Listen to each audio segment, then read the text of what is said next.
সাতক্ষীরায় ১ কেজি গাঁজাসহ এক যুবককে আটক করেছে শ্যামনগর থানা পুলিশ।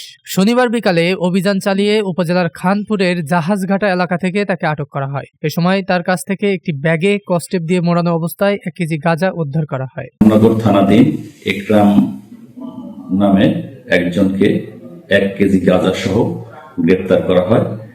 তার বিরুদ্ধে আইনি ব্যবস্থা গ্রহণ করা হয়েছে। আটককৃত যুবক হলেন সাতক্ষীরা সদর থানার বুড়িয়াডাঙ্গা গ্রামের শরীফুল ইসলামের ছেলে। শ্যামনগর থানার ভারপ্রাপ্ত কর্মকর্তা হুমায়ুন কবির মোল্লা জানান, ইকরামুজ্জামানকে মাদকদ্রব্য নিয়ন্ত্রণ আইনে গ্রেপ্তার দেখিয়ে জেল হাজতে পাঠানো হয়েছে। ডেস্ক রিপোর্ট, দৈনিক রানা।